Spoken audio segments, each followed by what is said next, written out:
Après, on les compte plus. D'ailleurs, c'est un contrôleur général de la police qui m'a répondu, mais vous tuez facilement quand même. Oui, parce qu'il y a quand même 10 morts, donc à peu près, je crois, 10 morts en 10 mois. Et puis les flics, c'est quand même important à se rendre compte que tout ça aussi est lié. Et que ces 10 morts, en fait, auraient un lien avec encore une fois, une série d'assassinats de 10-13 personnes qui a eu lieu 8 ans auparavant. C'est 13 assassinats tous les 18 ans. Ça fait beaucoup.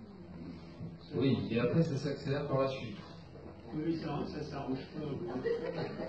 Alors, il y a quand même une particularité, c'est que tous ces morts, on les retrouve entourés d'un cercle de traits.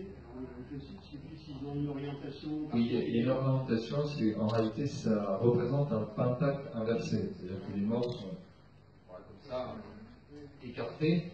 Et donc il y a toute une affaire de symbolique, puisque le cercle représente en symbolique la perfection. Et le meurtrier en série utilise un certain nombre de rituels pour laisser des messages à travers ces meurtres. Alors comment tu as bâti l'énigme? Parce qu'elle est quand même assez tordue.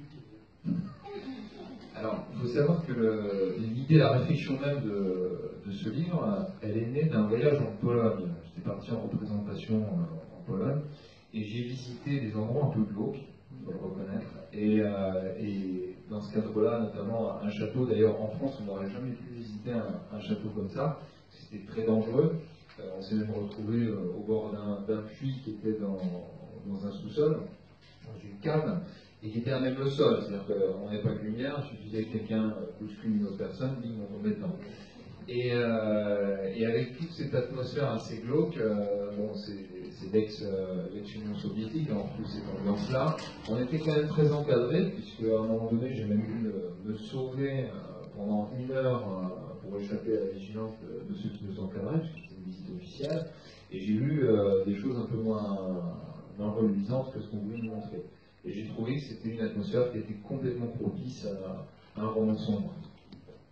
Oui, mais avant l'épisode polonais, il y a tout un épisode qui se passe en France où tout à fait. Alors, pour revenir effectivement à ça, pourquoi les meurtres en série, pourquoi dans des zones reculées? Il faut savoir que je suis originaire de la Bourgogne, et en Bourgogne, vous avez la Nièvre, un département qui est très rural. Et je me suis dit, si jamais on avait un meurtrier en série au milieu de ces étendues de forêt, avec une toute petite gendarmerie au milieu, ça serait une hécatombe.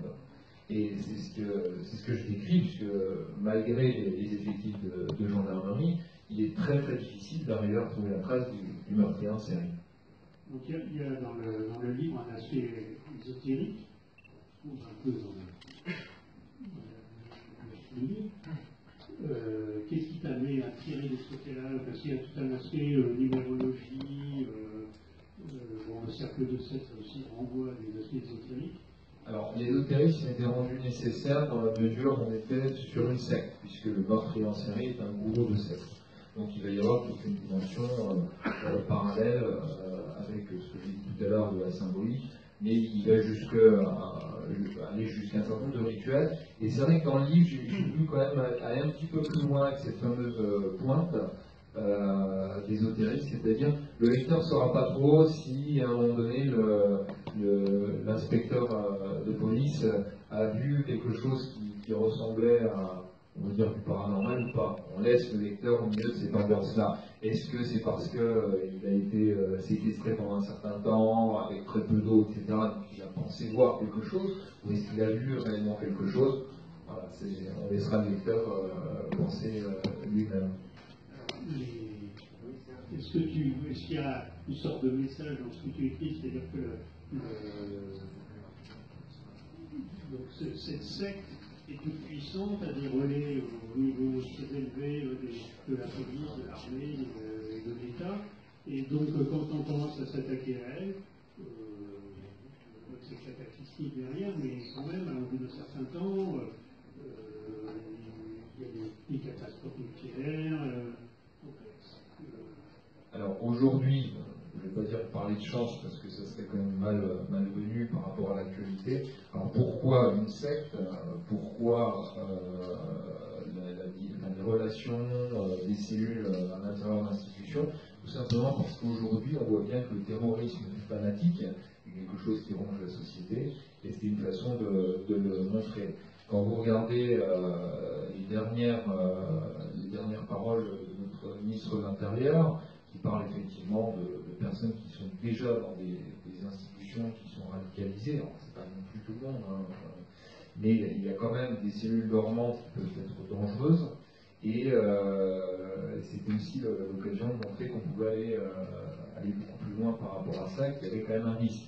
Et je vais même aller un petit peu plus loin, je ne sais pas si vous avez lu à nouveau cette actualité, il semblerait qu'il y ait certaines failles dans nos centrales nucléaires qui pourraient servir des dessins terroristes.